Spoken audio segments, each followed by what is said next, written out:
Love Island pretty much cured me as a person for my disordered eating. It literally changed my life. You are the OG of the Love Island. OGs. One hope and dream I had was to be a model, but Okay. I was told that only if you get your out will you ever be a model. May have gone on Love Island, but not quite the same. But when I was a child, I started to have this like immense feeling of shame. I didn't want people to see me eating. So then, Love Island. Every day I'd have a inbox, why is Alex with you? You're nothing special. So I just don't think I ever truly believed that he loved me. So what was happening behind closed doors? I didn't really look at myself as a mother or a wife, and then I just lost myself completely. That's when my bad habits came back, and Alex found out, like, someone who loves you so much, seeing you treat yourself so badly. Like, I'll never forget the look on his face. It was a really, really hard time. We lost a baby in the process, but we've never been closer. We've never been more for each other. So when you look at yourself in the mirror today, Liv, what do you see? Hey there, before we get into today's conversation, I just want to share a content warning. This episode includes discussion of self-harm and eating disorders. If you or someone you know needs support, we've included resources in the show notes. Please take care while watching.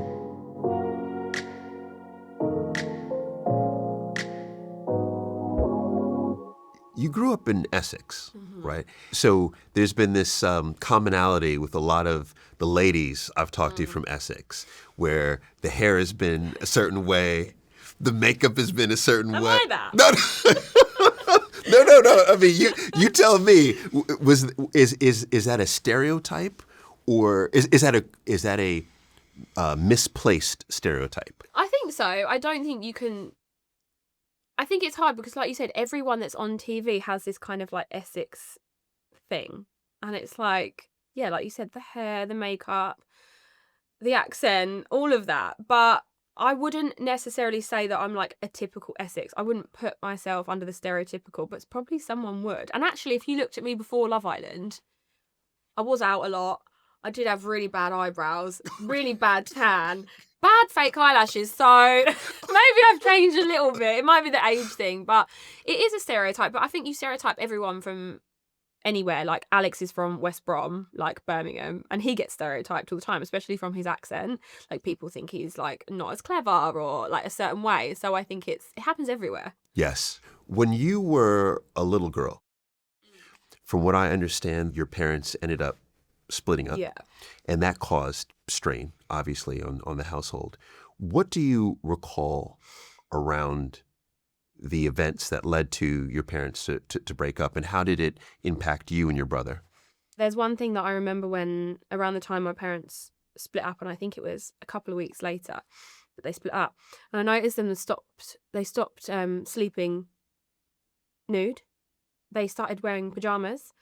And as a kid, I'm like, why would I notice that? But I noticed that every time they went to bed, they'd have pajamas on. And I was like, they never used to sleep in pajamas. Like, why are they now? That's weird. And then in my head, I was like, I don't think they love each other anymore. Like, and I kind of noticed that. And I do remember, like, me and Alex have blazing rows and we try not row in front of the kids. But I do remember arguments. I do remember shouting. But I think in that era, I think we all do. I think it was a very different era to grow up in. And I actually saw something yesterday on Instagram about a lady talking about how once you were put to bed as a kid, you were not allowed downstairs. Like, don't even try go downstairs. Like, you'd be like, what are you doing? You had to have a legitimate reason to go downstairs, either throwing up, like something like your leg falling off. Like, yeah, literally, do not go downstairs. And I do remember standing at like my mum and dad's door sometimes when they were in bed and like wanting to knock and like go and get in their bed, but I was like, you can't go in there. You're not allowed.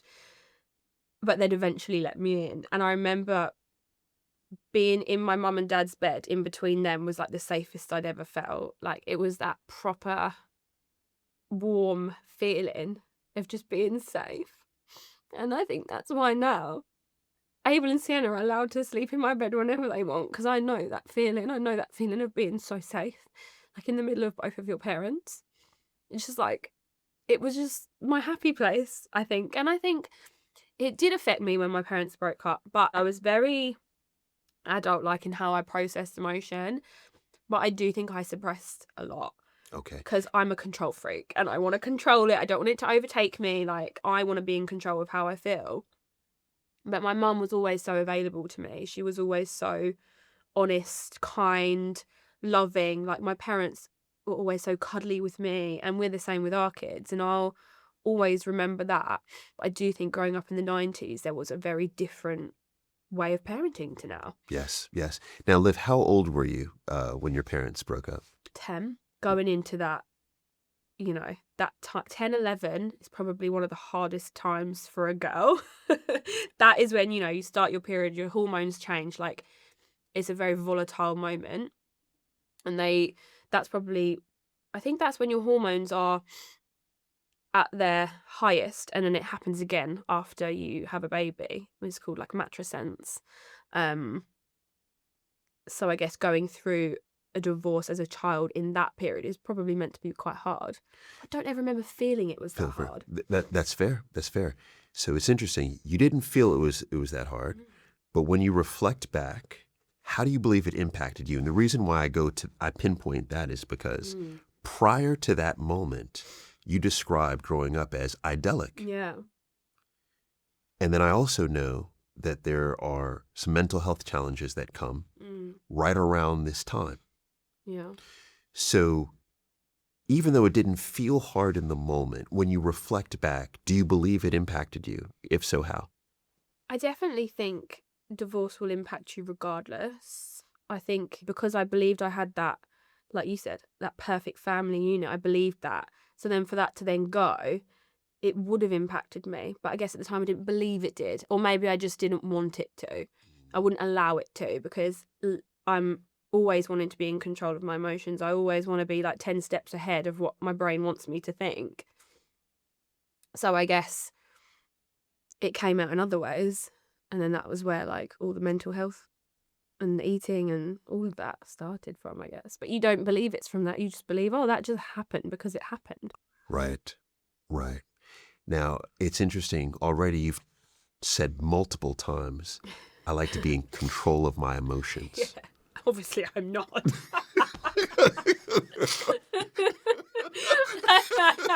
I'm clearly not. Well, you like to be, though. You like to try. I would like to think that I am. Oh my gosh, that was good. So if we can, just around that time too, one thing that I want to pick up on is, because I try to pay close attention to not only what my guests say, but what they don't say. So in that time, you just said, my mother did everything she could. And then you continued on with the story. I didn't hear about your father. Yeah. So if I can ask, what was the relationship like with your father right after the divorce? I don't know. I don't remember at all, really. It's hard to... I don't know. I literally don't know. And I don't know whether that's because I've like blanked it out. I do know that when my mum and dad split up, my dad was the one to leave the home, which usually that is the way. You stay with your mum. Not all the time. But he moved out, and my dad was a very different person back then to what he is now. Let me like say this now. My dad is my best friend.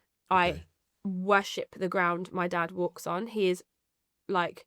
we call every day. He speaks to me every day on the phone. I call him every day. We go on multiple holidays together. He is the one I want to spend my time with. I adore him. We're like the same person. But he knows, and he knows this because I have spoke about him in my book, and he actually texted me. He was like, am I going to find this hard to read? I was like, possibly. Because and he called me and he said, because I texted him a bit of an insert of what was in the book about him, and he went, that was really hard to read. And he was like, that hurt. And I was like, I know. And he went, I don't really remember being like that. And I was like, well, I don't particularly, until I started unpacking it. And I was like, you weren't a bad dad. You were an amazing dad. But what you went through was also difficult too. It's not, you're still a human. Just because you're older than me doesn't mean that you don't find what happened hard. Yes. when they had the divorce and then my teenage years, it was a very fleeting relationship. I saw him and like we had a great time when we were together, but he was in and out of different properties, like renting different places, and never really had a bedroom at his house. I remember one place that he lived, it was a flat and there was no other bedroom. So we just used to put the settee cushions down the side of his bed and I just used to sleep on that. And to me, that's not a bad thing. I don't feel sorry for myself, but it's not the childhood you imagine yourself to have when you grow up. And I wouldn't want that for my children. I want us to be a family unit, but at the same time, I respect their wishes that they no longer wanted to be together. But I guess that kind of moving around a lot, my dad's a bit of a looker, you know? He's a bit of a geezer. So he had a few different partners that I met. And he won't mind me saying, but that was obviously quite hard because after my mum, who's like my absolute idol, to see other women in place of her is difficult. Of course it is. But because my dad was a bit of a one, you know, it was, yeah. Yes. So it's interesting. You can recollect. So you can recollect some of what happened. Yeah. But you don't want to, I would imagine, because it was painful for you. I think it was painful, but I find it hard to like victimize myself for that because I think so many people go through divorce and have to deal with it. So why should I feel any kind of way about just the decision that they had to make that was best for them and ultimately best for us? Like, it's nice to speak to you about it. And I knew coming here today, I was actually like bricking it because I was like, I'm going to have to talk about stuff that's really hard for me to speak about. But it's not something I like to do. Yeah. Because I like to look at people, how they are now and who they've changed into and how positive they are and how my relationships are now. Yes. But if we are starting to unpick why I ended up the way I ended up, then yeah. Yeah. You know, this is what's so interesting to me is when I came to the UK about 9 years ago, I noticed this, I heard the term, what is it? Is it stiff upper lip? Is that what it is? That's what it is? Yes, it is. Okay. I heard this term and I was like, what is this really? Is that not a thing in America? No, not at all. They're very British. Yes. In America, you sit there, people are like, let me tell you how I feel. Like, you didn't even ask me the question. Let me tell you, this is going to happen. Right. But I noticed is that it was, what I respected was the reason for the stiff upper lip. It was exactly what you said. It was, look, I don't want anyone to think I'm a victim, right? I don't want that. Yeah. But what I've understood now, living here, this is now my home, this is now my country, right? Is that in order to heal, you have to be able to identify the thing that you are trying to heal from. So it's important to go back and revisit. Yeah. Even to go back and relive the emotion, which is why I love these conversations so much. And when you can go back and get perspective, you can really heal from it. And on that note, can I share something with you? Yes. I love how they're like in these little Mary Poppins cushions you've got going on. What are you going to pull out next? Okay. On this zone of what we're talking about, I would love for you to read this. Okay? All right? This is a very, very special gift. Oh my God, what for is you? This? If you could read this for me, if you could open that up and read it for me out loud. Oh my God. Am I going to have any makeup left by the end of this? I don't think I am. I'm scared to open it. Don't be. Is it long? Oh, Jesus. It is beautiful. Oh no, I can't read that. I don't think I can. If you need help, I can. To my princess. So a book, eh? Now when we play charades, I can do TV show, book, and now only require you to do a film and a play, and we have the full set, lol. Why do they always say lol? It goes without saying, I have said so many times, how proud can a dad be? Our cupeth overflows. Did he write this or did he chat GPT? I am overjoyed with your success in all areas of your life. as a wife, mother, TV star, authoress, and especially for me as a daughter who has brought me so much joy, pride, and love. I'm excited to read your book. However, the short paragraph you showed me shamed me, and I am sad for you and embarrassed for me. It will not be many fathers who will have the opportunity to read their daughter's thoughts in a book, and nor maybe will their daughter ever reveal their feelings in such a way. I'm grateful for the opportunity to know and understand an area of your life where I did not know, and in my eyes, I failed you. I'm sorry I was not the dad I thought I was, and I am even more sorry I was not the dad you needed or thought I should have been. But as you know, and we know together how to deal with pain and mistakes, and we both never dwell on a past that cannot be changed, but only strive to improve and better the present and future. I hope I have done that, and that now you feel I am the dada, that's what I call him, and grandparent you would want me to be. I know I believe I am, and it will continue to be such an important part of the rest of my life to be there by you, Alex's and my grandchildren's side. I have a relationship now with you that I dreamed of, a love and friendship and bond between us that will last me into eternity. Your support, strength, and time you gave me during my illness when I seriously thought I might leave you drove me on. I am not surprised by your success, drive, determination, attitude, or fame. Your empathy and chameleon-like ability to change to any given situation. That especially sets you apart from many. Your continued success in all aspects of your life is because of your love, selflessness, generosity, and desire to succeed. Sorry. Oh no. Remember the rule?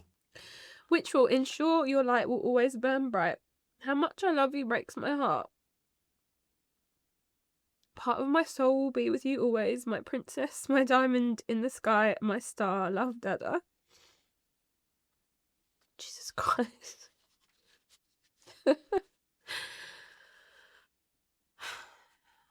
How did you? How was that here? What'd you think? I don't know. I think, like, I love him so much. I never ever want him to feel like he wasn't enough, because he always was enough. Like, and I don't want him to think that anything that I went through was because of him or his decisions. It's just a natural part of life to, like, go through certain things. I just think me and my mum had a conversation. I remember it sticks in my head so well that she believes that some people have like a predisposition Yes. of suffering from mental health issues, and I genuinely believe her. I don't think my surroundings are what causes me to act the way I do. I think there is something in me that causes me to act the way I do. Okay. And I never want my parents to think they ever felt me, and I don't want him to think he ever felt me, because he didn't. And he's the reason I am how I am. I am strong, and there's a reason I run back to him for every mistake I make. Yes. I remember when I was in Barcelona, I made a very big mistake, and he was the first person I called. And it was probably not something you talk to your dad about, but I still called him. And I call him every day, but that, like, I'm gonna, like, hold on to that for the rest of my life. Because he had a heart attack recently. And it just makes you realise, doesn't it? Like, I think it's really, I said to Alex when he had it, I was like, it's hard because you view your parents as these people that are meant to know everything and get everything right. They're the people you look up to, and you think they're invincible. Nothing's ever going to happen to them. And then one day they'll get ill. It really put it into perspective how much time we have to make up for because of what we lost during that period. You know what I love? And I'll hold on to that for you, and I promise to give it back to you. I'm going to give you all that these. That was not on my bingo card at all. It was such a beautiful letter, and what I love is how he loves you. Yeah, he idolizes me. It is so clear, and I love how you both place so much importance on these moments now with each other. For sure. So I love that. In those early years, so you said that it's hard, 11, 12, 13, it's hard. I know they were challenging for you. Was that the first time that you began to become aware of your mental health?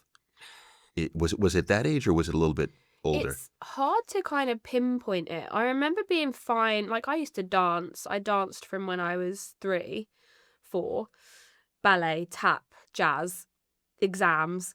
All, like, it was a complete addiction and I absolutely loved it. And I remember being really confident during those years and having no issue till about maybe 11. And I guess that is where, like, the hormones are raging, like, you're changing, and that's where you start to question yourself. And also, I feel like the 2000s were a really tricky place for body image, and I know now is, but Mm. in that era of, like, I remember picking up, like, magazines that would have, like, things plastered on them about being a beached whale, and, like, this girl would probably be a size 10 or a size 12, like, and then there would be just like, so many comments, and I was watching America's Next Top Model constantly, so Oh I was my very, goodness. like, Yeah. into all of that. So I think you start to look at yourself very differently around that age, and I don't think that was what caused me to then have disordered eating. I don't actually know why. Maybe you can help me. I think I remember that starting when I went into secondary school. Okay. I remember the start of year 7, 6 months, probably 5 months, I could go and get myself food in school and I'd eat normally. And something happened. I have no idea what, but I started to have this, like, immense feeling of shame where I didn't want people to see me eating and I couldn't go and get myself food. It was so particular and I'd never heard of anyone doing it. I've only spoken to one person since that has done the same thing as me. I'm sure there's plenty more out there, but I would never want anyone to see me putting food on my plate. I would never want anyone to see me eating. I ended up not really eating in school. I would eat at home and then I'd go the whole day without eating because I couldn't bear for people to see me queue up for food. Like, the thought of someone looking at me in the queue to go get food gave me immense anxiety and I just could not do it. And that lasted throughout the whole of school until I went to Love Island. Oh my God. So multiple years. Yeah, probably the whole of my teenage years, really. I wouldn't want to eat in front of people other than, like, my very close friends at home, my family. Even would never go on any dates to, like, dinner. I couldn't eat in front of, like, new, like, boys or anything. And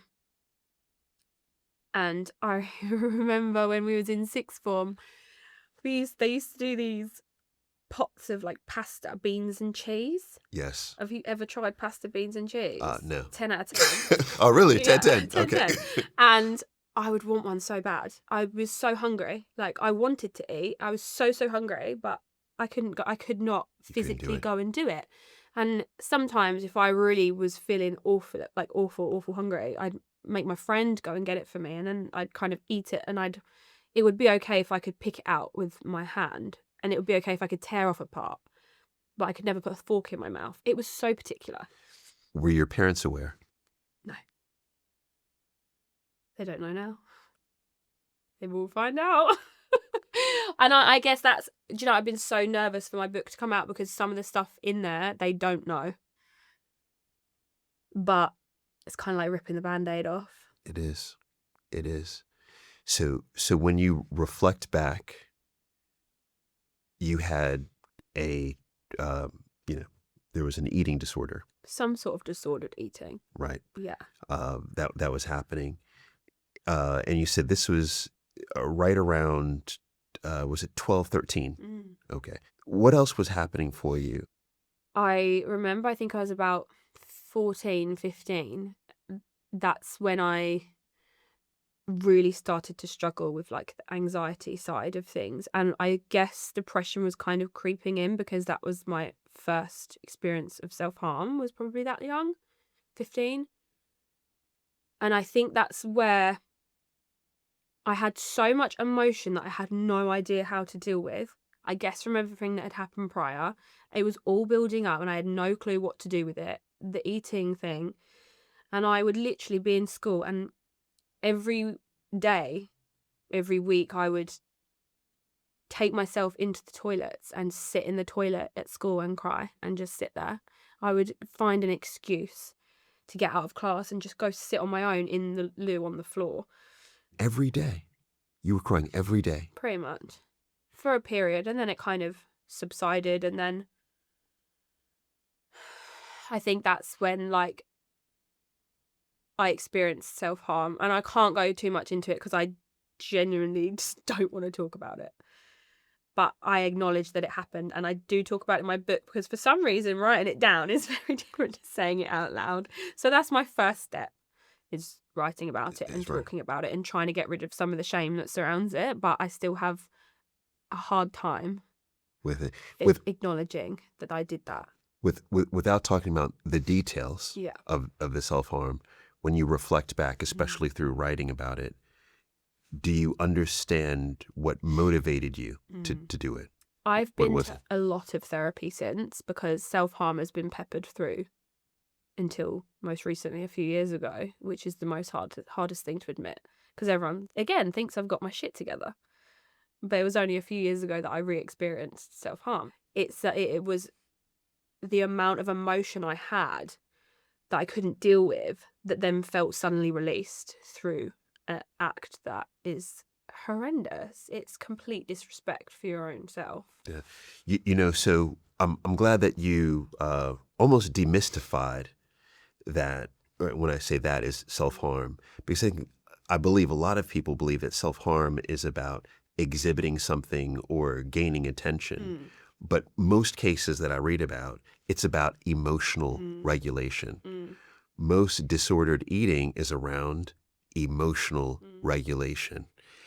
And this is this common theme that you see in your life early on. You even say it. I try to control my emotion. You said it multiple times already, right? You could see how you were enacting everything that you could to regulate these emotions that were going everywhere. You have no, especially then, therapy wasn't as spoken about it as it is now. I would never have gone into therapy at 14 or 15. Even though if I did, I probably would have gotten over this a lot quicker. But it wasn't really like readily available. It wasn't spoken about. It wasn't the norm. And now I feel like therapy is spoken about a lot more. It's not as readily available as it should be. This is true. But that has allowed me to find ways to cope that are proper. Yes. And correct. And I think even just you saying it, that this was happening to you as a 13, 14, 15-year-old is important because other 13, 14, 15-year-olds will know they're not alone. Yeah. You said this, you were self-harming just up to a few years ago. So others that are in their 20s, in their 30s will know they're not alone. Here are some statistics that I find really, really interesting is almost 1/3 of 17 to 24-year-olds, so that's 32%, have self-harmed or attempted to self-harm at some point, right? That's according to Young Minds. Now, this is the one that blows me away. This rises to almost 70% of young people with a probable mental health condition have self-harmed or attempted to self-harm. And then incidents of self-harm in the UK have steadily increased from 2000, which was only 3.8% compared to 10% today. And then also in an NHS survey, 83% of people who had self-harmed reported doing so to relieve unpleasant feelings of anger, tension, anxiety, or depression. So you see how prevalent this is, but yet we're not talking about it. Do you know I can't even comprehend that, because I genuinely feel like until you talk about something, you feel so alone. I feel like, oh my God, I'm weird. I have so much shame. I'm the only person that does this. And for you to even say those statistics has validated me. And that's what I'm trying to do. I'm trying to validate that it's not just you. Like, I've been through this. There's plenty of other people. So the fact that you've said that is like an epiphany for me, and I'm part of it. Yeah. And you weren't alone. No. So this is the reason why I go back to this stiff upper lip situation of why Good for us. it's not good. People of the British public. That's what I'm saying. It's not good. We need to be talking about this. Have you noticed how when life gets busy, our decision-making takes a hit too? You lose your ability to make everyday choices like what to have for lunch. Before you know it, you're inhaling a family-sized bag of snacks while questioning who you really are. Now, I know because I've definitely been there. But the new Black Edition ramen noodles from Huel, our sponsor, makes it easy to choose better. There's 40 grams of protein per pot with 26 essential vitamins and minerals and even vitamin C. They're also under 400 calories, so no danger of an afternoon slump. Just add boiling water and they're ready in 5 minutes. Now this one right here, the Korean spicy noodles, that's my favorite. It's seriously tasty. Think about it. No guilty snacking, cheaper than most meal deals at only £3.50 each, and the satisfaction of knowing I've made at least one good decision on days where being intentional feels impossible. Try them yourself with code WNTT for £10 off at uk.huel.com/WNTT. Hey there, I just want to say thank you for choosing We Need to Talk. Doing this podcast is one of the greatest joys of my life, and I want to continue to share it with you. So please subscribe. It's free, it takes just a second, and it helps us to continue to grow this podcast. So now, by the time you're leaving school, what are you thinking path-wise? Are you thinking, what? You're Hey! Oh, really? Yeah, not a lot, to be honest. I think I didn't really have any. One hope and dream I had was to be a model, but I was brutally hit back and told that, only if you get your tits out will you ever be a model. Okay.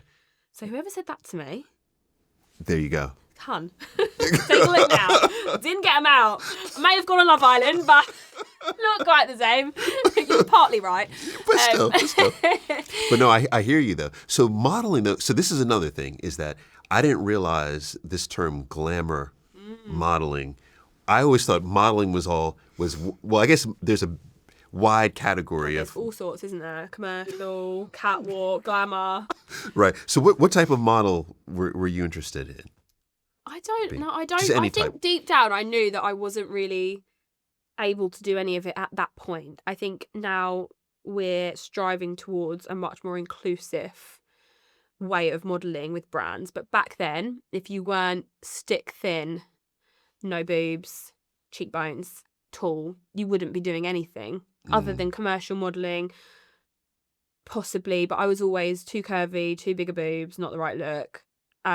Just wasn't considered able to be a model, and I think that did hurt me a bit. I think that took a bit of like to the chest. But that's all I really wanted to do, and it's funny now what I've ended up doing. You look at that. Yeah. Look at that. Yeah. So then, in your time prior to Love Island, what was life like for you? I did all sorts. So I moved out on my own because I had a really crappy relationship. I don't want to give him too much airtime though, because he doesn't deserve it. But he was just grade A asshole. Okay, he was bad. Yeah. How, if I can ask, how? Because it sounds like it was toxic. It was the kind of relationship that I heard a lot about when I was my age. A lot of us girls went through it, being told what to wear. You can't do that. You can't do this. You can't go there. A lot of my friends noticed that I was completely different with him. They almost didn't disown me because they never would, but they were like, we just don't recognise you. And it lasted like a year, and then I found out everything. Like, he left me, he was meant to come pick me up one time at a pub on Christmas Eve, and he left me, and then I got home to the doorstep and I had no key, so I was sat on the doorstep at 1 a.m. Christmas, waiting for my boyfriend to come and get me. That's it was incredible. Just pure not care. He just did, it was pure neglect, really, of a relationship. It wasn't a relationship. So that definitely affected me. So when I look back at that period of your life, wow, right? 21, kind of floating from job to job. You've just moved out of your house. you're in what you're calling a toxic relationship. You're still struggling with anxiety and depression. Did you say you were on medication at this point? Yeah, flitting. I got put on beta blockers when I first found out about everything that he did, and we split up. And then that's when my eating got really bad. That was around 2021, because that's when I moved out. A lot happened in that short space of time. And could I ask you too, those beta blockers, do they work for you? No, horrible. Okay. They were awful for me. I think because I also had anxiety. For some reason, they made my chest like flutter, and I Okay. always felt like really on edge. So then I got put on antidepressants, and that worked for me at the time. And I wasn't eating. I didn't eat properly for about 3 months. I lost like 2 stone in a matter of weeks. I was really not good. And then that was when I was living at his, so I was stuck at his house with his mum Wow. and him. And she even at times said to me, like, what are you doing? Really? Yeah. She was like, and I distinctly remember when I came back to pick up my mattress, because that was my fucking mattress. I was getting that back. I went back to pick up my mattress. She said to me, please don't ever come back to him. Wow. And that was his own mother. Wow. The mother was telling you to run. Yeah. So that kind of like really, don't know. I think coming from her, I was like, Jesus, that's hit me a bit. But and this is a massive period, because then it's 22 that you enter Love Island. Yeah. Right? It was only 6 months after I moved into my first flat on my own that I then went to Love Island. That's incredible. Yeah. All right, let's talk about Love Island. Yes. Okay, so one is I've become a chief researcher of Love Island. That's my baby right there. Chief researcher. Love Island UK, Love Island US now, which is just massive, right? Yeah. And I am so happy to talk to you, because I feel as if you are a part of what I would call the OG class of Love Island. Yeah, I'd say the same. And perhaps, and I don't know if you'd say this too, perhaps you're part of the first group that became really famous off of Love Island, Yeah. right? So that means to me, one is, would you agree with that? Yeah, I think it was the Breakout series. Okay. So, and you were a breakout of the breakout Yeah. series. Come on, own it, Liv. You're a breakout of the breakout. I still find it, I'm always like, yeah, clap for yourself. When I try and do it, I'm like, ooh. Yeah. You should be. My manager's always like, you were literally like the pioneer. You were the first one this morning. You were the first one presenting. You were the first one to do this. And I'm like, yeah, but everyone's doing more now. It's hard to even comprehend. I think because when we went into Love Island, like you say, it was a breakout series. So when we went in, it was very much like, this is just a bit of fun. This is going to be good. Because I watched it. I actually watched it with that terrible ex I had. And I thought, oh, do you know what? I'm going to go on that. I'm going to show him. Like, and I did, weirdly. And Was that the motivation? Was you were scorned? yeah. You were a scorned lover. Yeah. You know what's wild is Maura Higgins said the same thing. We just go for like that. Like, watch us do this. Oh my gosh. Teach you. I'm not going to key your car. I'm going to go on TV. So really, that was your top motivation?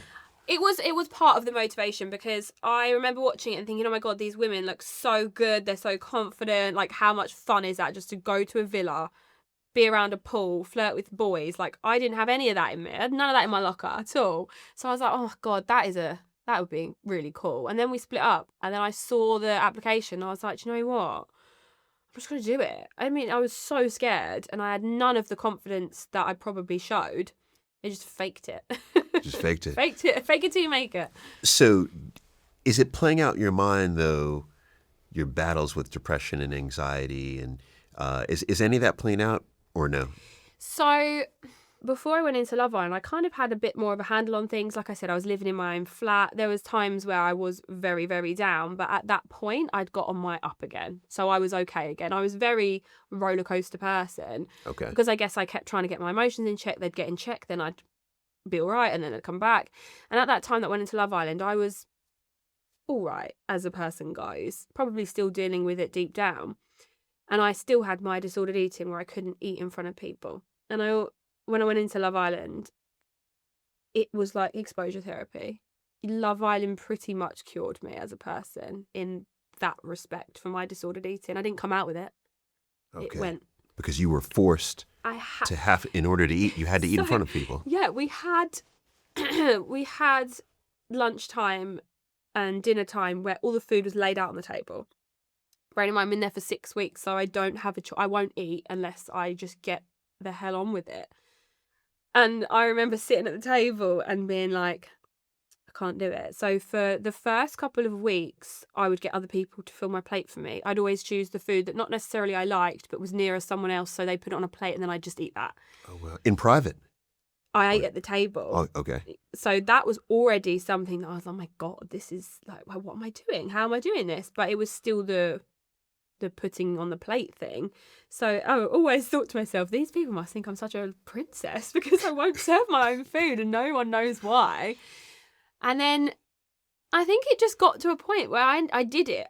I sat there and I put food on my own plate because I had to, because I couldn't keep asking other people to fill my plate up. So I just did it. And then once I did it once, I did it again and then again and then again. And then it wasn't even a thing.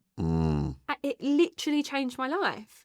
Just from being, I don't know whether it was the age or the people or maybe the confidence I got from realising that I just walked into a TV show, stood on my own and did this. I can plate myself up some food.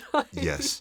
It kind of was a whole realisation in Love Island. And I think that's why Love Island will always be so in my heart, because I do feel like they changed my life, not only my career, I met the love of my life, my disordered eating went from being there. Wow. So for me, personally, they just hold a very special place because it was a turnaround point for me. No, it was, I mean, I think that is something that most people, I shouldn't say most, but a lot of people that I talk to will reflect on their time on a reality series and have an issue with it, right? But I think that's incredible that you look back and say, no, this changed my life for the better. Yeah. When you look at what was happening season 2 of Love Island, so when I look at what was happening, I find it to be really interesting compared to today, because a lot of alcohol was flowing. The cigarettes were... Cigarettes you could I smoke? didn't smoke when I went in there. Oh, really? You started... I didn't smoke. Which I had always, like, on and off smoked, but I wasn't smoking at that period. But because I think all the chats went down in the smoking area, it was just a natural... You had to and I think they made the right decision by going, look, guys, let's not. Because you did just kind of do it because everyone else was in there and you were having a chat and all of the drama would be in the smoking area. Okay. There was a lot of sex happening. Oh my God. On camera. That's what I mean about the glamour modelling woman. She was kind of right. She kind of foreshadowed that. Really? Because, look, can we talk about it? Because you technically had sex on camera, but it wasn't aired, right? Yeah. Oh, yeah, because So back then, like, they would show quite a bit, and it's not really like that now, not at all. But I think, again, because it was like them early days, like, do you remember Towie, Geordie Shore, like, Ex on the Beach? It was all very full on. Yes. And Love Island was no different, whereas now it's completely different. But if me and Alex had this theory where if you just took all your clothes off and had sex on top of the covers, they can't air it. Luckily, we were right. We would have been, it would have been a different story if it was wrong, but they would only show so much. Okay. So we thought we were pretty clever, yeah. All right. So can I ask, though, in that, what was the reason for not just having sex under the covers and then having them air it? Oh, we did do that too. Look, she's 23. Let her live. That's true. I mean, you were having a good time. Yeah, this is the thing in Love Island. Like, people always say to me, "Do you regret that?" And I can't say I do, because I was 22. I'd gone through all of that throughout my teenage years and a rubbish relationship, to get in there and literally like fall in love with someone head over heels. What do you do when you really love someone? You can't, and you're 22, you're having the best time. You can't help yourself. It is what it is. It is what it is. So do you believe you fell in love on Love Island? Yeah, for sure. Okay. Do you believe Alex fell in love on Love Island? Yeah. He told me he loved me on the final privately. I never heard it. But apparently he always tells his story. He's told it a few times, but it was the start of our relationship, we did not want to fall in love. Like, I went in there, scorned lover, as you say, like, didn't want that. I wanted to have fun. I wanted to just be myself. I just wanted a different situation. And he came in, wanted to be Jack the Lad. And we both, at the minute we started speaking to each other, I think we knew that there was something really special, but we were in denial, such denial, because this wasn't a place that you found love. Reality TV was not a place that you found love, and it was all rainbows, unicorns. So we kind of fought it, and we were like, it's a holiday romance, let's just deal with how it is. Like, we'll just try and be like friends with benefits vibes. Did not happen, obviously. I'm sat here with 2 kids married 10 years later. So, but we really tried to combat it at first, I think, because we were both a bit scared. He'd had bad relationships prior. He'd had someone that treated him like crap. Look at that. Look at that.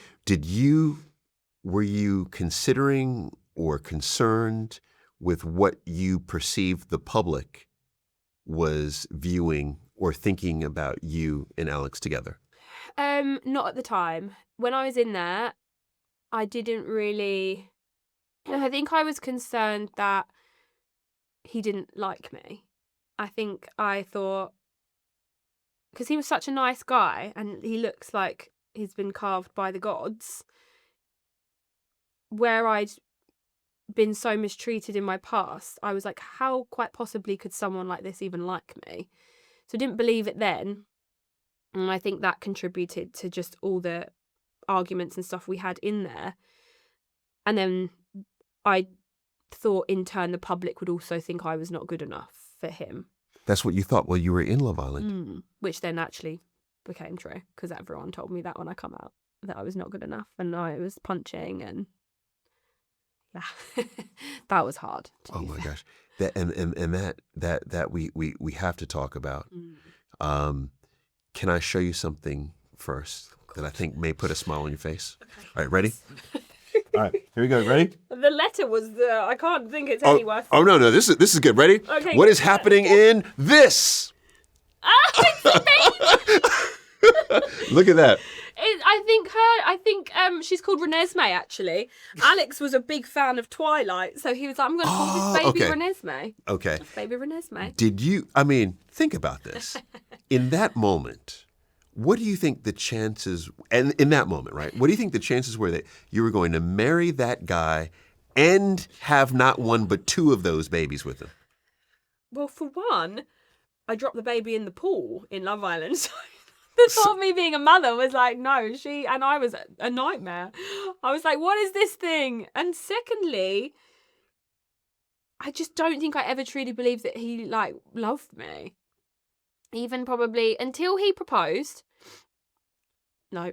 You didn't think so? Believe that he loved me. You didn't think so? No. You didn't believe you were good enough for him?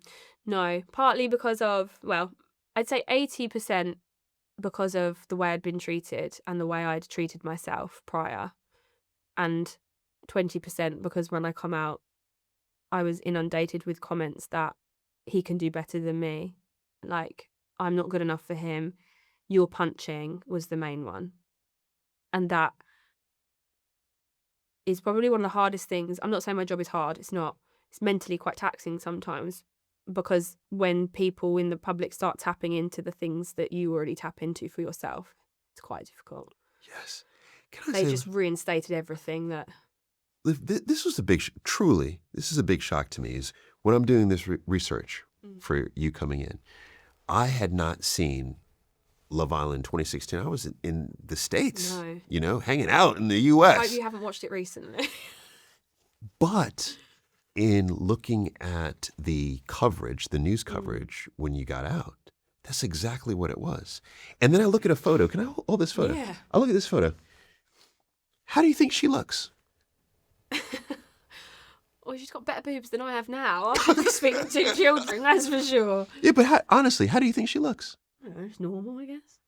Oh, she looks normal. Yeah. All right. Like a normal person. She looks like a normal person. Yeah. Does she look beautiful? I don't know. That's interesting.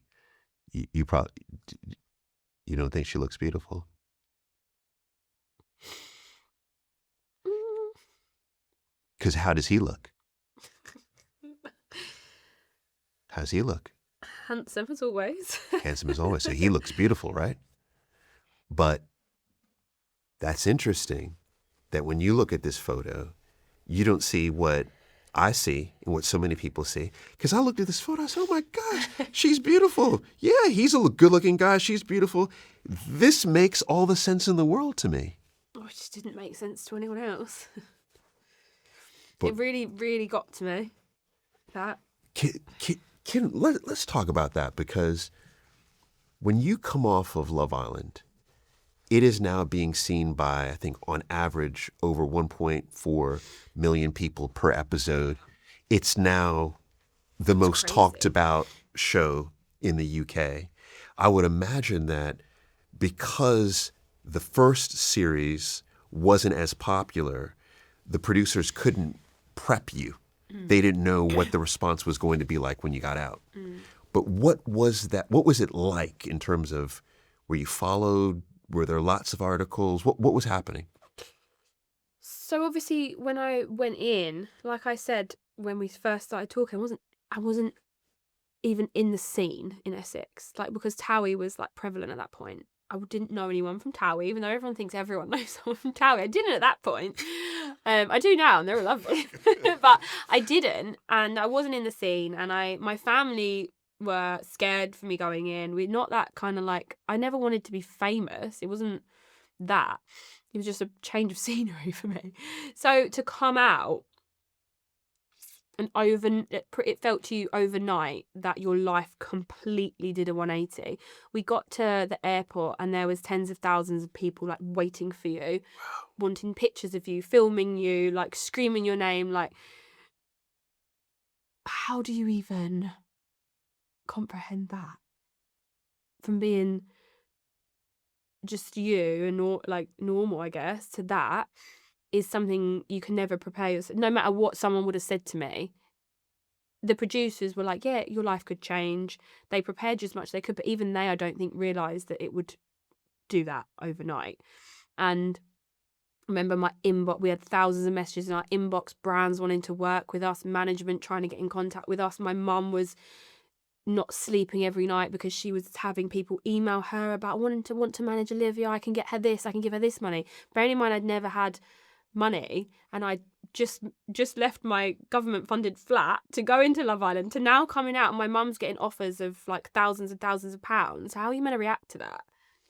How are you meant to, like, I mean, it's incredible, but it's a lot. And I'm just so glad I had Alex by my side, because we used to speak about it for hours and hours, like after the people had gone home and we were just in bed. Like, he was my absolute rock, still is. He was your safe space.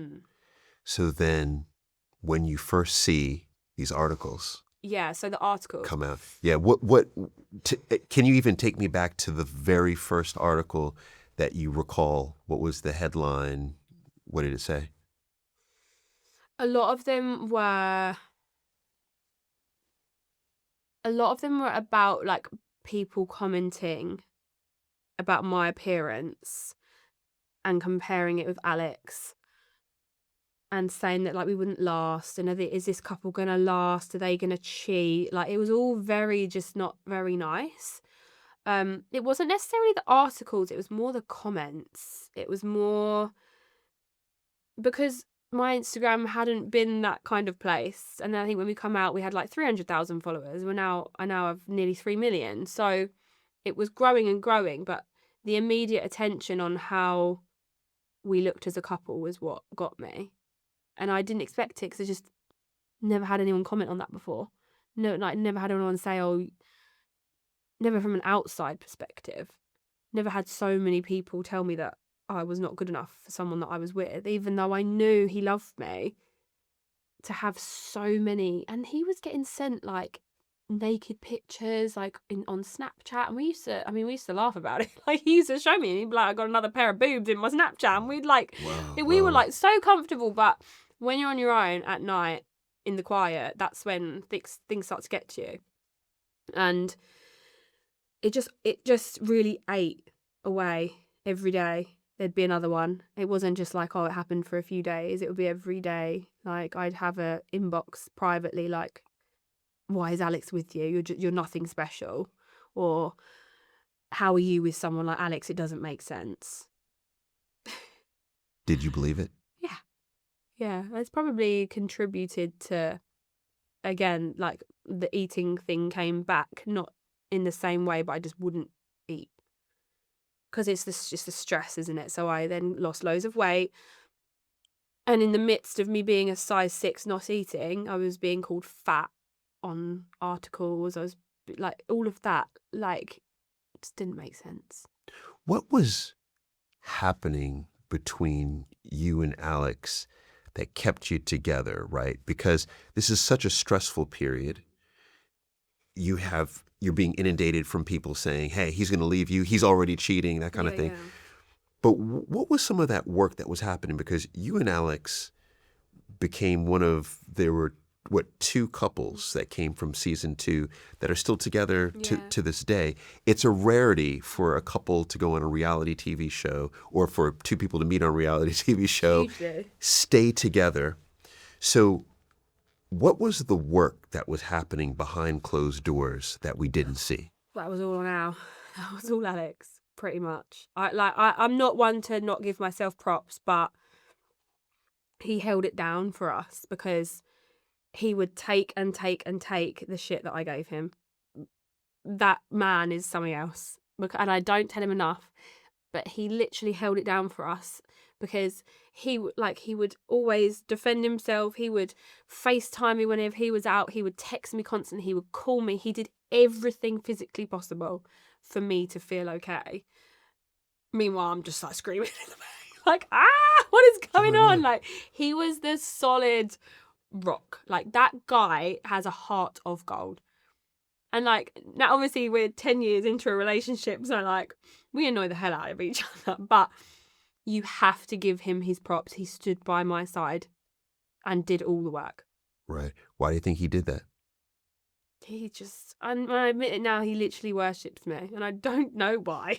Why? Yes. Well, I was going to ask you what do you think it is? What do you think it is about you that lit him up so much? I don't know. I don't know. I feel like we're an anomaly. I feel like we were just meant to be together. It was just the right time, the right place.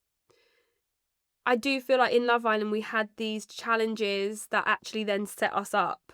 A lot of people always talk to me and they're like, oh my God, Love Island was so harsh with the challenges you went through. I'm like, they were like real life challenges but in a controlled environment, and actually they helped us work each other out and respect each other in a different way.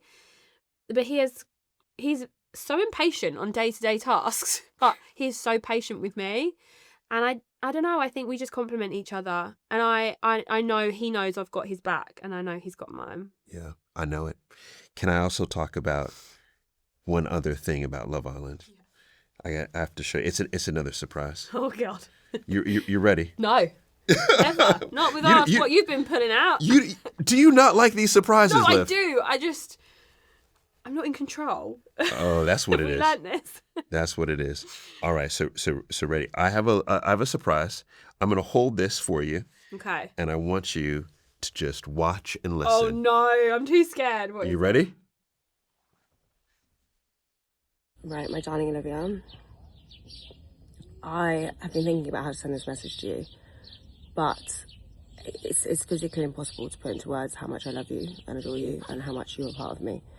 I don't think it's possible for people to understand that you're literally a part of my soul. Like, you are my wife, you're my this, I don't know. You were just like, you were my soul sister. It was from the moment that I walked into that Love Island villa and I became your third girl. Sorry, Alex. I stole you. She's about to share. I mean, probably my favourite memory.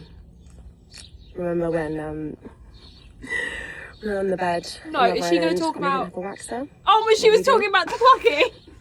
Thinking, we completely forgot there was no cameras. And me and you just had a moment, and then we were walking in the room. We're hiding from people walking into the room. Remember that story? No, that's a funny one. I've just never loved someone more, and I've never actually looked up to anyone so much as a couple as you and Alex. You are so special to me, both of you, you and your amazing family, and I love you so much, and I'm so sorry that you are stuck with me for the rest of your life, but you can never get rid of me, because I literally adore you more than life itself. She's always abroad. She's always abroad, this woman. Yeah, I was going to say, where is she, like...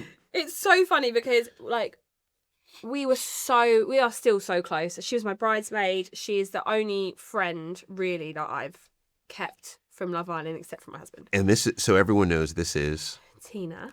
And you met her on Love Island. Season 2. That was your first time meeting her? Yeah. Okay. And we just clicked. She's just a little ball of, like, buzzy energy, happiness. Like, you know when you can feel someone's aura? She's so, I don't know, she's so pure. And people don't see her the way I see her. And I think she says the same about me. But she become my little third wheel, like, because she never kind of found anyone in there. She was always with me and Alex. But we just immediately got on. And even though our lives are completely different, like, she's always abroad. I message her, I'm like, oh, do you want to meet up? She's like, I'm in Australia. I'm like, okay. And then I message her, I'm actually in Ibiza at the minute. But I adore the bones of her. And she's one of them friends, it doesn't matter where you are. It doesn't matter what point of life you're at. Like, we're at complete ends of the spectrum and we just still adore each other. Yes, I could see it. I could see it. I mean, I could see that you have like a social circle that came from Love Island. Obviously, you have a husband that came from Love Island. And then you have a whole community of people who fell in love with you, you know. So clearly there were hard times that came as a result of Love Island, but then there was lots of ups. Oh my God, so many. When you think about the moments that were just surreal, that you can't believe you had an opportunity to do, or people you were able to meet, what stands out to you? Career-wise, it's just the amount of brands. Like, so Quiz is a high street brand. I was the first person to get a deal with a high street brand ever. Wow, look at that. So it doesn't comprehend. And also I was the first one to go and present on This Morning. And then I got my own show, Second Chance Dresses, which I presented, which I was the first person to do that. So I guess those kind of moments are crazy. And actually, Second Chance Dresses got, funnily, New York, got commissioned by Netflix to go and start up in New York. And I was about to go and present the second series. It was all sorted. I got my visa. We had the boutique, met all the contributors, was ready to go. Flight was booked and COVID hit. So I was about to be a presenter on a show on Netflix. Oh my goodness. And yeah, COVID hit and it never happened. Yeah. But even getting to that, I don't feel upset about it, because even getting to that point, I'm like, we had it. It wasn't my fault. We lost it. I had it. And that was incredible. But my life would have been so different. Me and Alex would have had to move to New York. Wow. Okay. So and you were thinking about moving. We were.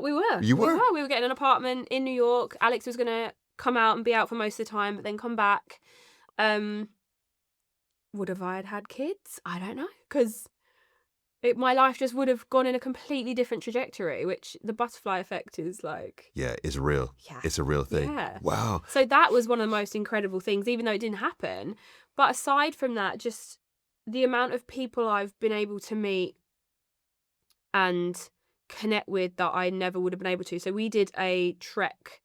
Have you heard of Copperfield? It was a charity. Oh, yes. And I'm familiar. You and Alex went together. Yeah. Correct. Yes. And yes.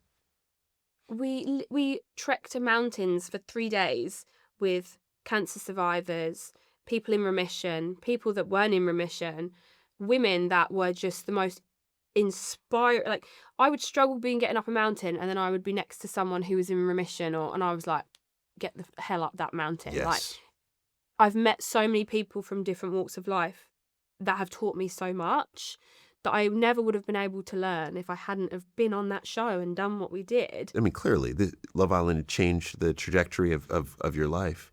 And you said, so when you came off of Love Island, though, something that is just percolating for me is you didn't believe that Alex loved you.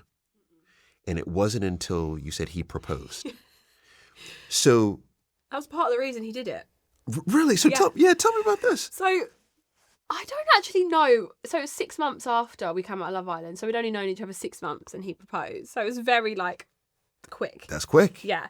And I understand now why people were like, you're doing that for show, because that is quite quick off a reality show. Like, come on, people are not going to believe that, because I didn't even believe it. So how can I expect anyone else to? But he knew I was really, really struggling with believing that, because of after all the comments and even just my self-confidence issues and disbelief in myself, I think he thought, how the hell am I going to get this woman to believe me? He was like, right, well, I got proposed to her. So he bought the ring, I think only a few months after Love Island. And then he was going to propose the year after when we went to Italy, but we planned a last minute trip to New York. And he thought, well, that's the perfect opportunity. So he just did it there. Perfect place to do it. He genuinely was like, I partly did it because you need to take me seriously. Like, a woman, what more can I do? It's at your kind of, like, at his wit's end of trying, how do you prove to someone that really doesn't want to listen? Wow. I think that finally hit me. That did it. Yeah. So can I ask then, is you two get married? Is this whole rumor about you spending $20,000 on flowers? It's a rumor. Is that? Did you really spend $20,000? Yeah, it was really stupid. I think it was 15 in the end. Okay, It's fine. 15. Is It's that fine. okay? It's fine. So this was a big wedding. This was a pricey wedding. It was a big wedding, but at that point we were like what you'd probably consider like new money. Like, we'd never experienced money before. To have Love Island change your life, and then you earn this, you don't know what to do with it, and you're a bit stupid. We're young, so yeah. The flowers, the wedding, it was all very dramatic. You just went wild. But for two people that were 20, I was 23, 24 when I got married, and I didn't actually have that much money. I'd like just got on this bit of money, and I was like, woo, let's go, let's spend it on a wedding. It was now I look back, I'm like, oh, I'll never do that now. Yeah. Like, you're lucky if I buy flowers from Tesco. Like, Yes. We very quickly learned that's not how to do things. And then as we grew up a little bit and we had our little mad moment with money, we started investing in property, and I feel like I don't even recognise that girl. Like, I would never be so frivolous. Right, that girl. So can I say that wedding, right? So I went through the roster, all the people who were at the wedding, and I requested a letter from one person from that letter from that wedding. Oh, God. And I have it right here. Oh, not another letter. I have another letter. Oh God, who's this from? This is a letter from someone who was at that wedding, who has something to tell you. Oh God. Is it okay? I think so. If you could. Oh, do I need another tissue? If you could read that. Storing my tissues under my leg. Oh wait, you have a lot of tissues down I know. there. I'm sorry. No. Oh yeah, sorry. I mean, no. That's so British. I'm sorry for being sorry. Yeah. I apologise to a chair I walked into the other day. It's ridiculous behaviour. Who's that? You have to read it. You have to read it before you figure it out. Olivia, where do I even start? You really are a special human. You are strong, selfless, caring, independent, and literally the most beautiful woman. I could go on, but I'll be here all day. When we met, I think I always knew... Oh, is it Alex? I think I always knew it was meant to be us forever. Some people say we have a perfect relationship, but I don't think we do. And I think that's the true beauty of it. We have ups and downs, but we constantly speak our minds and grow from each situation we go through. Like I always say, we aren't quitters, and that's why we stuck with each other till the very end. You're an incredible wife and an even better mother. Abel and Sienna are so lucky to have you. Oh my God, what's my voice doing? I feel honoured to call you my wife, and I'm so proud of all you have accomplished, including this book. And I know there is more to come. I love you always and forever. How sweet is he? I think he really does love you. Yeah, well, 10 years later, I should really start believing that. You should believe it. I love Alex's love for you, and I love your love for him. But in particular, and I'm going to give that to you, is in this research I was, for you coming in, I was looking at lots of clips of the two of you, and what I noticed, what he does something that I feel like the most caring partners do for their spouse, and he defers to you, and he holds eye contact with you. He defers to you, and he, when I say he defers to you is if there's a question being asked, he will almost pause, stop, hold back, and he's like, "No, Liv's got this, right? She's got us," and you can see this level of trust that he has, and I think that your love is beautiful. It's beautiful. Can anyone tell me why roaming fees are always so expensive?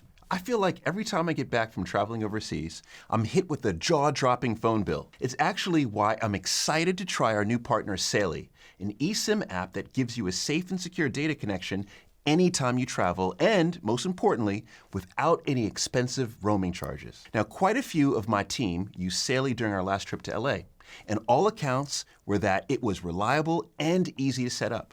Saily is available in over 200 destinations, and it comes with built-in security features like web protection and ad blockers. The stuff you don't typically think about, but actually, when you're traveling, is really important to keep your data protected. But the part that really pulls me in is that I can change my online location to the UK. So even if I'm somewhere else, any location-blocked content is still accessible. To give it a try, download Saily from the App Store or scan the QR code on the screen. And if you want 15% off your first purchase, make sure you use my code WNTT at checkout. Details are in the episode description. Just a heads up, this next section includes discussion of baby loss. If this is a difficult topic for you, please watch with care. Now, we have to talk about the children, and we have to talk about the process of pregnancy as well. So you said you could have gone to New York, but it was COVID. So it was only 2022, right, when you fell pregnant for the first time. Can you walk me through that pregnancy? Because there were a lot of lessons that you learned from it. Yeah, Abel, obviously, the first pregnancy, like they're your first of absolutely everything. They teach you so many different things to your second. It's a completely different process. And I think it's quite a well-known thing for people that know me that I did not want kids. I didn't really look at myself as a mother or a wife. I think just through the many years of telling myself that I would never get that, I'd started to believe it. And I guess if you don't expect it for yourself, when you don't get it, it's not embarrassing. That was always my thought process. So I was like, right, well, we'll just shun that. And I'll just believe that I'm not getting it, and then no one can laugh at me when I don't get it. And obviously then I met Alex, and I still was kind of in that way that I didn't want to be a mother. But there was like a turning point, which you'll read about in the book for us. And we were very, very lucky to get pregnant quite quickly. But even when I got pregnant, I was really concerned, obviously, having that predisposition with depression and anxiety and the eating. I was worried that all the changes would really send me to a place I didn't want to be, and then they did. It did in the end. My pregnancy was beautiful, amazing, like just the best. It was the perfect pregnancy, really. Like, he was perfect, and I loved being pregnant. it was the after that really just, I think it was the birth was very traumatic. And then the aftermath was the worst part. The postpartum was the worst part for me. Now, you mentioned the birth was traumatic. Can you tell us what was so traumatic, and also what did you then learn from that birth? So it was very, very long. I think it was about 38 hours in the end. 38 It hours. was very long. It was from the contractions like ramping up. It was till birth. It was 38 hours. It was pretty goodness. long. And it's hard to like recollect it. And also because I think Sienna's birth was even worse. Now I look at Abel's, I'm like, I'd actually take that. Yeah.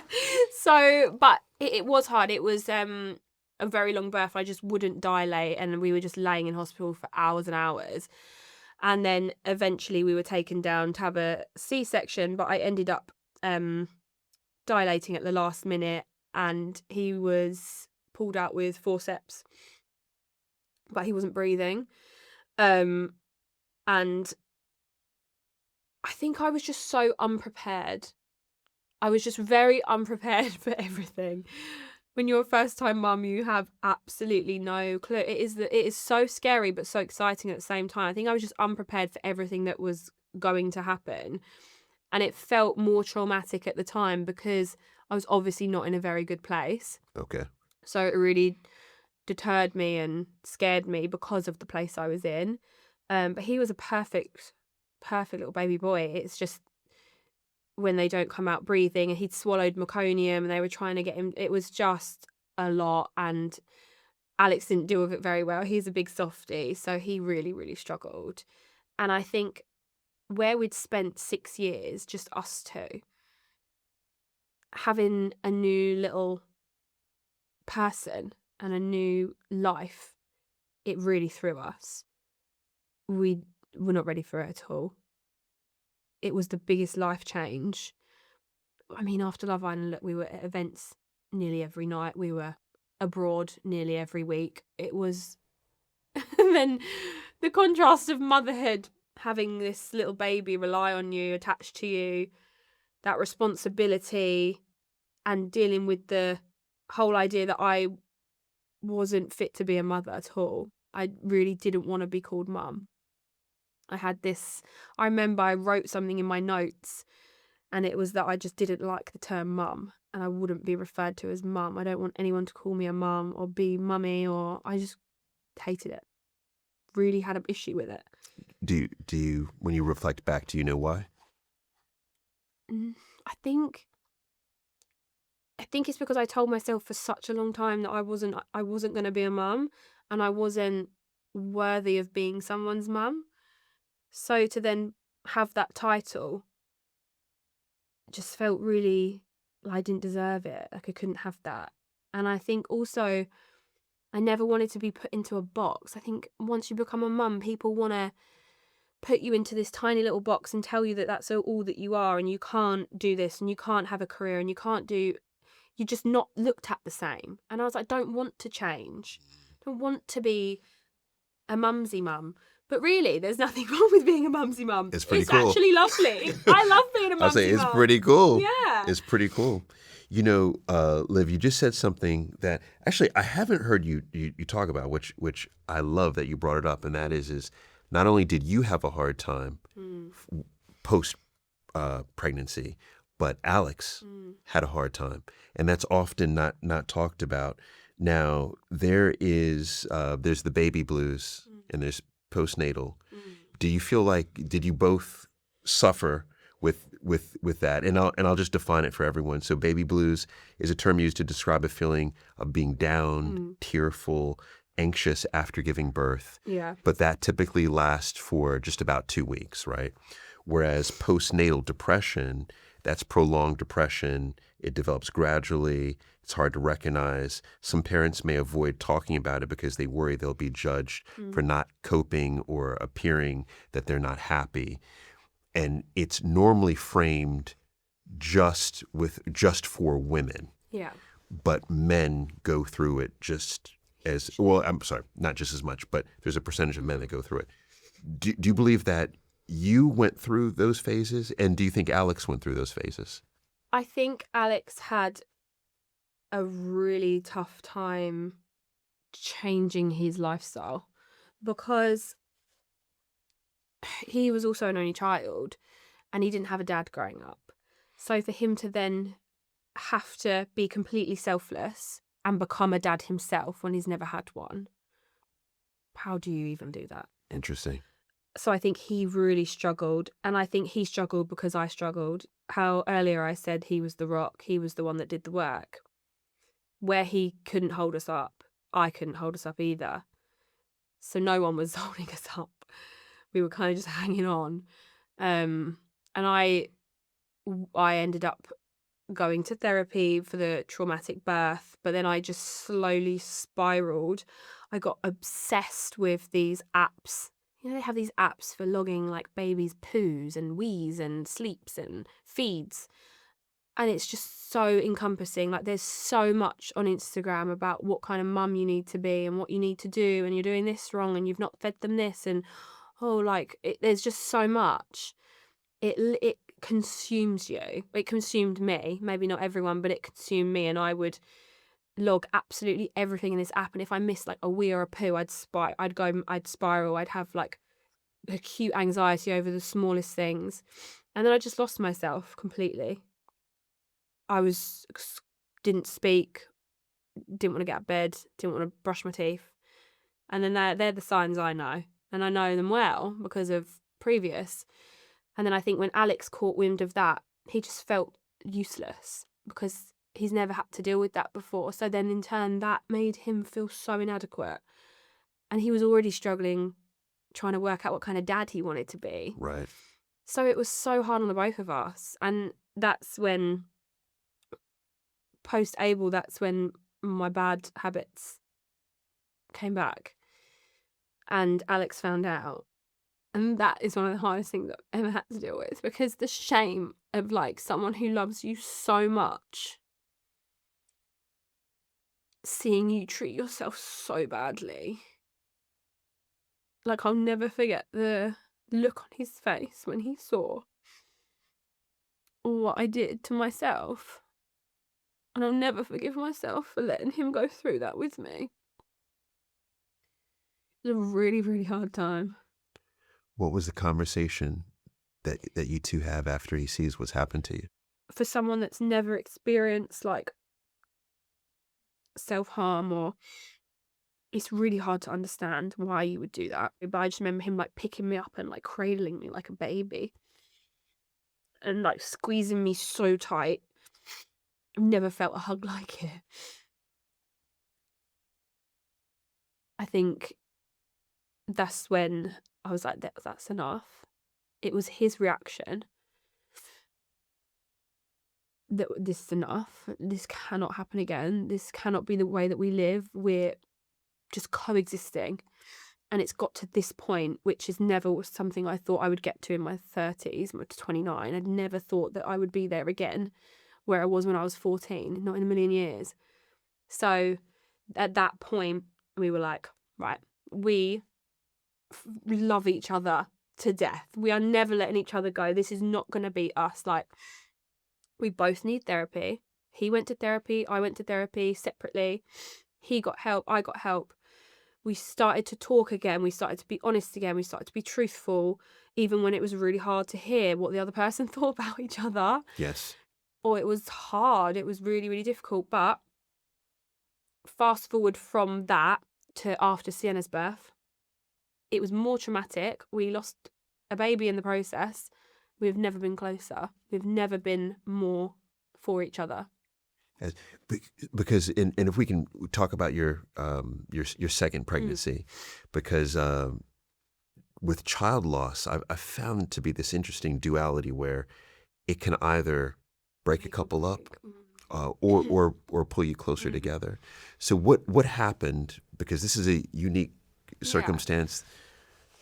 So vanishing twin syndrome is something I'd never heard of before, and a lot of people hadn't. And I think that was the most shocking thing about it is when I started to, after it happened, I started to Google it and look into it, and it's a really common thing. It's about 30%. Basically, what happens is you have a twin pregnancy, and one of the babies, for whatever reason, doesn't survive. You don't lose it. So it's not like a miscarriage where sometimes you bleed and you have pain. It quite literally vanishes. So in my case, we lost the baby at around 9 weeks, but Sienna was absolutely fine. She was thriving, but the other baby had no heartbeat. But it was still in there, and it was still in there until I was 19 weeks.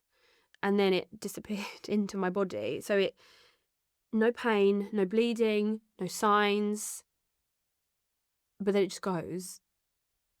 And it's the most weird thing to get your head around, because you're so happy you've got that little baby like thriving in there, growing perfectly, and then you see the baby that's passed is still in there. Every scan you have, every time you talk about it's really hard to get your head round, because you're so happy for one moment and then you see that and you're so sad.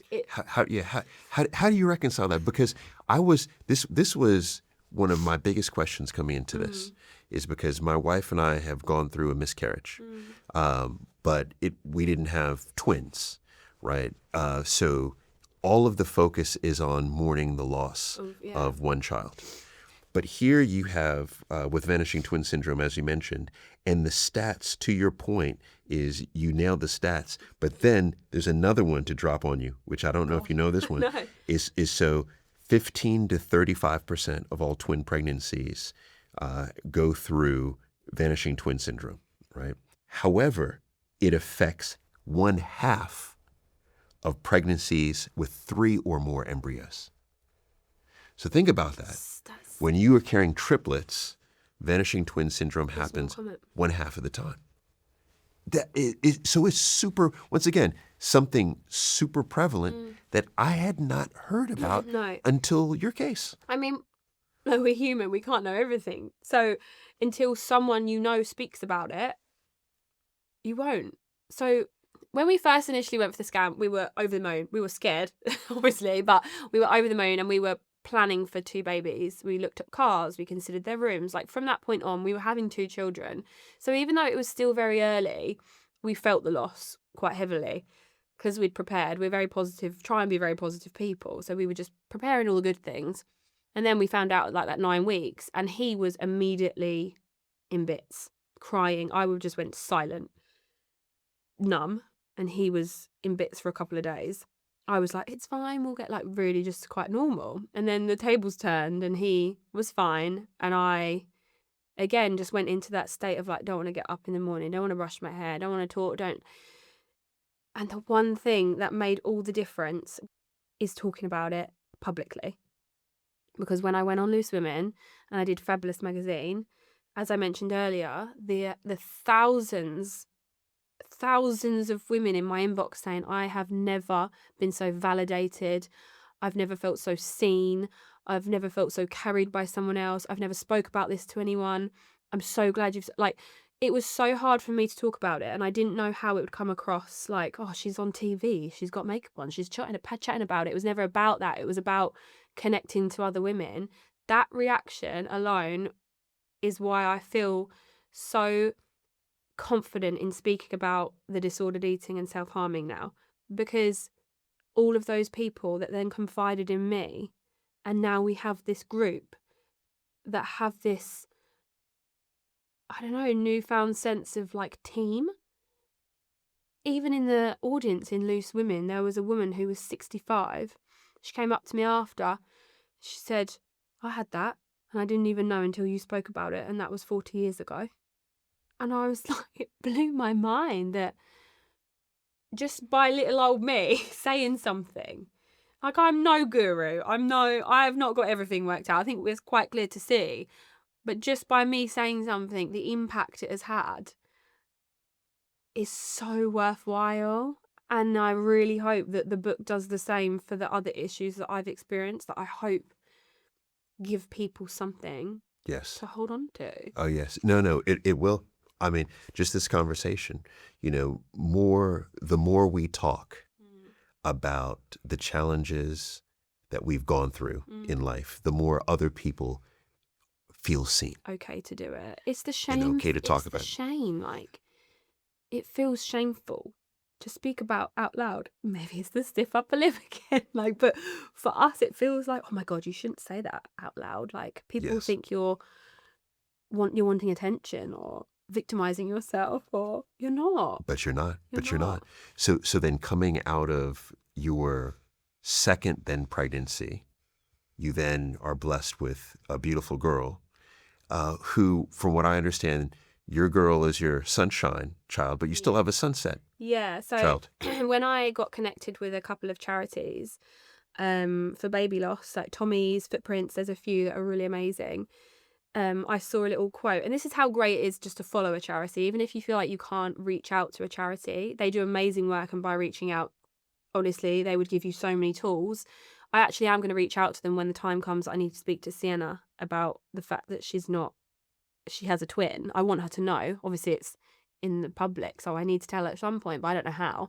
So Okay. I will be reaching out to the charity to help me with that. But they had this quote, and it was that apparently when you lose a twin, that's your sunset baby, and then the twin that you have is your sunrise baby. And that really resonated for me because I love sunsets. So we have that little quote in Sienna's nursery under her cot. So none of us can see it, but it's there, It's beautiful. which I really love. But she is just, I absolutely adore. I think when you go through that and you deal with loss, you appreciate it so much more. And you shouldn't have to go through that to appreciate life, but you do. Right. Anytime, if we're missing with a parent, we miss a month. Mm-hmm. The next month we get is even more So precious. good. Yeah. So, last photo I want to show you. You ready? Yeah. All right. I want you to tell me what this photo means to you. I knew you were going to pull something like that. This is just everything, isn't it? What does that mean to you? And if you can tell us what's happening in that.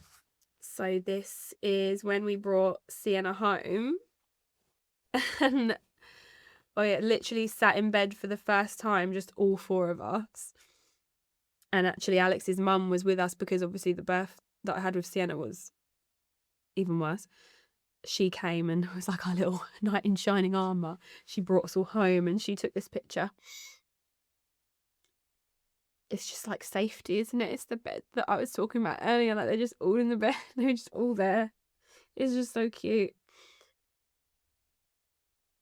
Oh God, she's so tiny.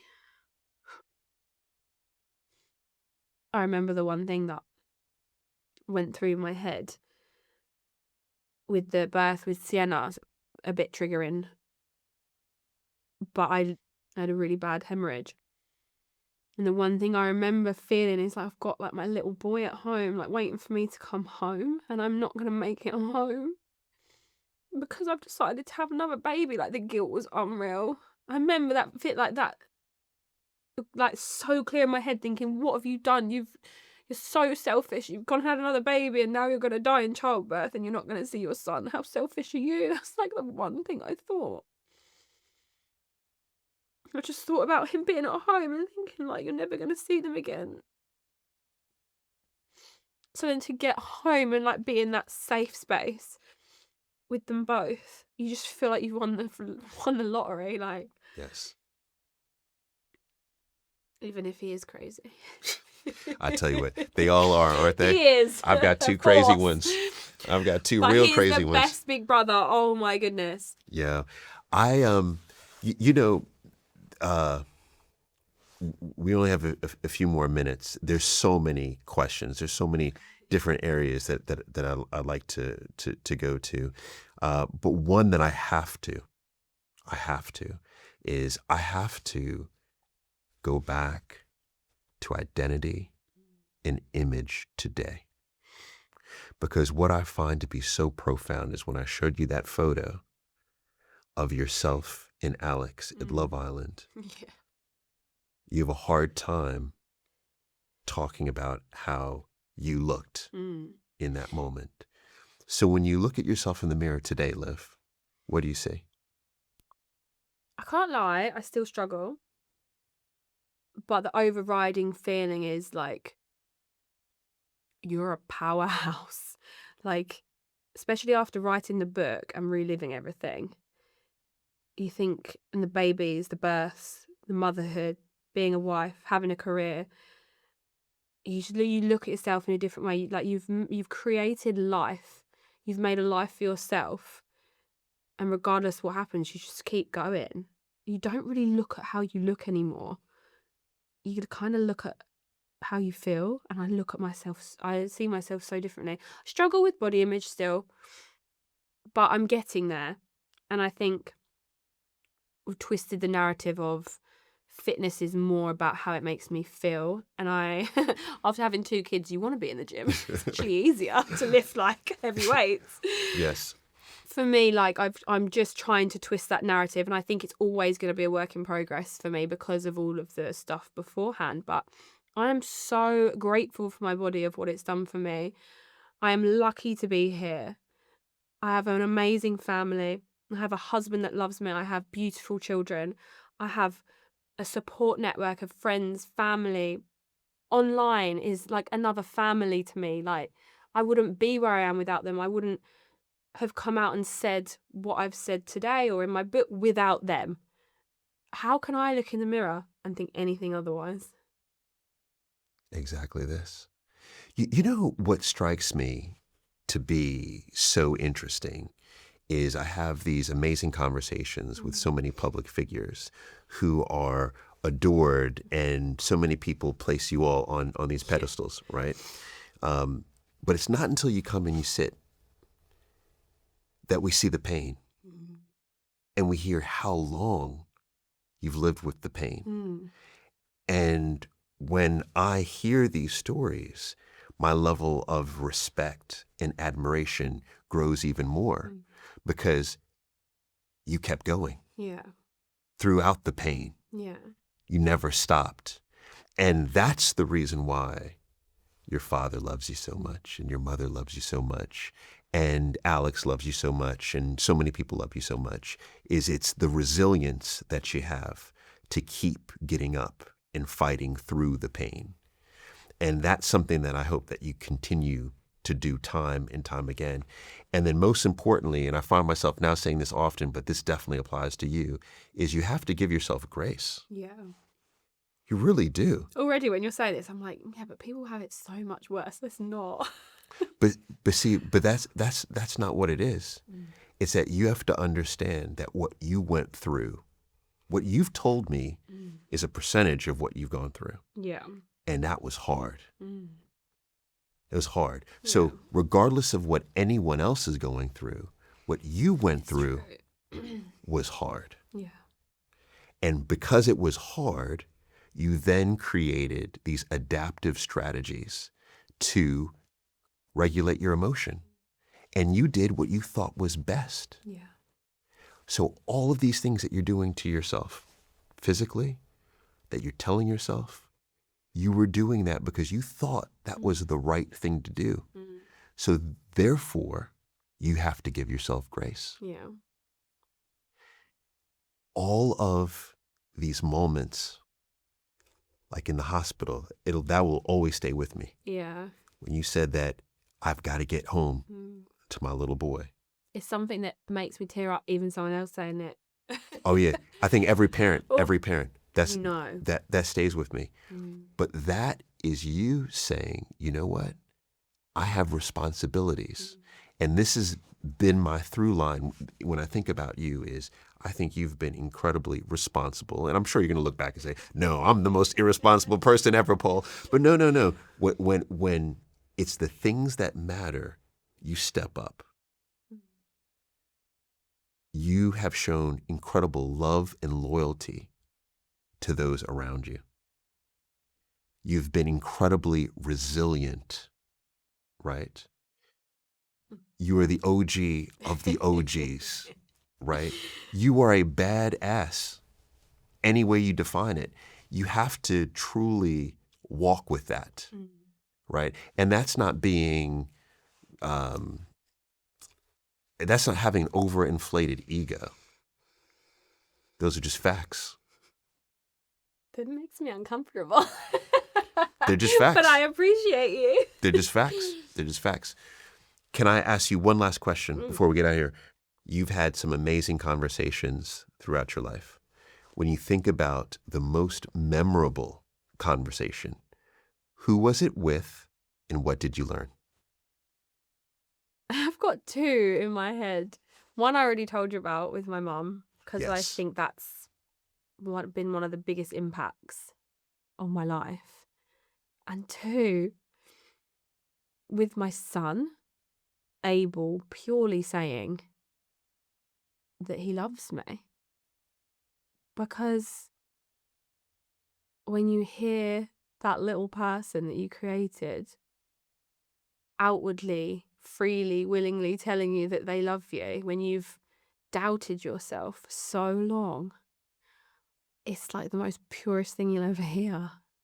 And I think that just changes you as a person. It changes your brain chemistry. Hearing someone so purely love you freely as a little kid, it's just so amazing. And I can't wait for Sienna to say the same. And then I'd probably say that would be my second. Love it. Love it. I've heard a lot of, well, I've asked a final question to all of our guests. You're the first person to give that as an answer, and I love that. Thank you. Just your child simply saying, I love you. It's the little things, right? There you go. Less is more. Less is more. Thank you so much. Liv, I appreciate having this time with you. Me too. It's been amazing. I Honestly, really- I feel so honoured to be here. Thank you so much. Can I give you all these gifts? Look at this. Yes. All these letters. Oh my God, I'm going to immediately ring my dad and be like, how dare you make me cry that much? Liv, if you look at Liv's Instagram, she has almost 3 million people who follow her. You see these photos and videos of what many people would presume is someone living their best life and full of joy. And there's no doubt she has lots of joy in her life. But based on this conversation, also lots of pain. We need to get rid of this stiff upper lip. And that's not just UK. I think that's around the world. You know, there is a thought that if you don't talk about the thing just goes away. But that's not what happens. It's kind of like if you have weeds in your garden. If you don't talk about the weeds, they'll just go away. No, they'll grow and grow and grow, and sooner or later overtake your garden. It's important to talk about those moments openly with our loved ones, because every time we talk about them, there's a new discovery. And that discovery can lead to the relief of the pain or relief of the grief. And ultimately, talking about it is the healthiest thing we can do. What's up, good people? If you've made it this far, let me tell you, I appreciate you. You are truly part of this community and you like long episodes. But quite honestly, this doesn't go unnoticed. Now, if you haven't already, I want you to hit subscribe. It's right here. And if you've really enjoyed this conversation, I know you're gonna love this one.